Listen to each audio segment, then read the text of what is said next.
অন্ধকারের মধ্যে গ্রামের রোডগুলা দেখতে কেমন হয় এটাই আজকে আপনাদেরকে দেখাবো। এই যে দুই পাশে জঙ্গল, মাঝখান দিয়ে রোডটা গেছে। আমি এই জঙ্গলের মধ্যে ঢুকবো আজকে রাতের অন্ধকারে।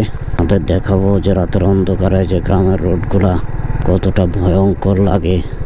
এই যে থেকে এই যে রাতে পাহাড়ি গ্রামের রাস্তা জঙ্গলের ভিতরে খুবই ভয়ঙ্কর। দুই পাশে তাকালেই কিন্তু ভয় লাগে।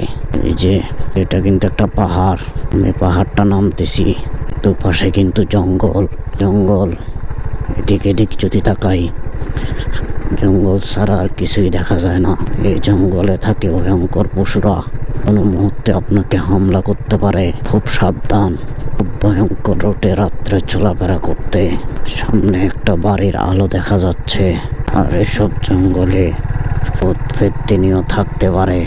জঙ্গলের রোডে রাতের বেলা একা একা চলাফেরা করা ঠিক না। আমি যতদূর যাচ্ছি ভিতরে শুধু জঙ্গল আর জঙ্গল।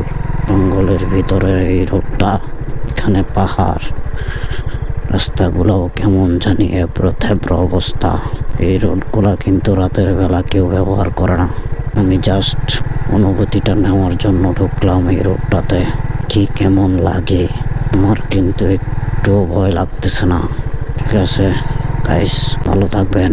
পিছিয়ে ফিরলে আবার দেখা হবে যে আমি কতটুকু যেতে পারি।